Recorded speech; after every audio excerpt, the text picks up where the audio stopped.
Hi, Margaret here. I'm making Viennese Whirls today. I've not made these before, so it's a bit of an experiment. I thought it would be nice to mix chocolate and vanilla, so let's see how it goes. First, to make the two kinds of biscuit batter. The butter for this recipe has to be quite soft, otherwise it's impossible to pipe. I found this out through trial and error. Now I'm replacing some of the flour in one of these batters with cocoa powder. I've used a bit of a mix of dark cocoa and light, just so it's not too heavy. And to make things a little easier, I'm going to use the food processor. Once it forms a ball in the mixer, it's about ready. You can see how nice and soft it is.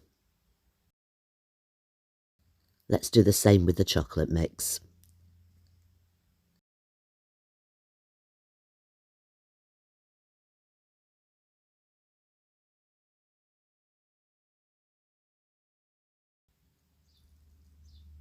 There we go.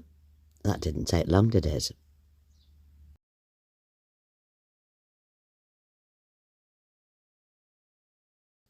Lovely and soft and squidgy.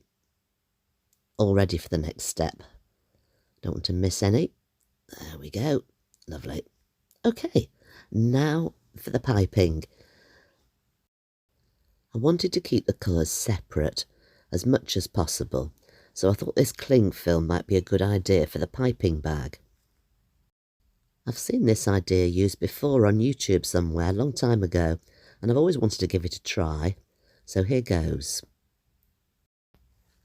With each of them, I'm trying to leave one end of the cling film open, so that when I pop it into the icing bag, it should squeeze out of that open end.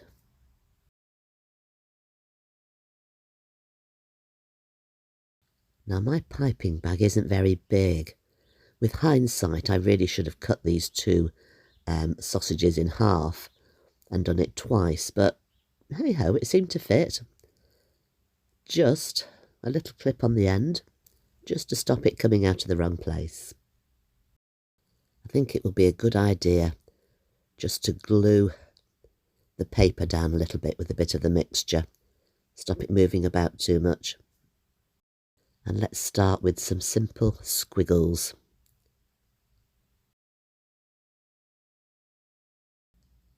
So far so good. With this mixture being quite as soft as this, I might just pop it into the fridge to firm up before it goes in the oven. Then hopefully they won't spread too much. I'll just fill in the space at the end with a couple of long ones.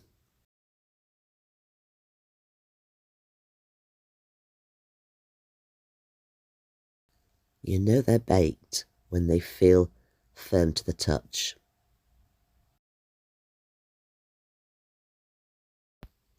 I thought I'd try some circular ones as well, the traditional whirls. Took a bit of practice to get the circle right.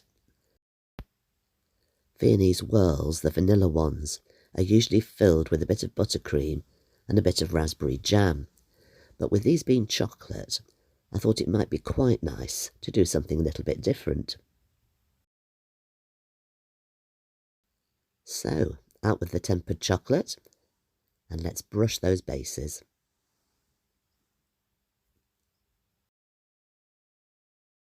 Let's use plenty.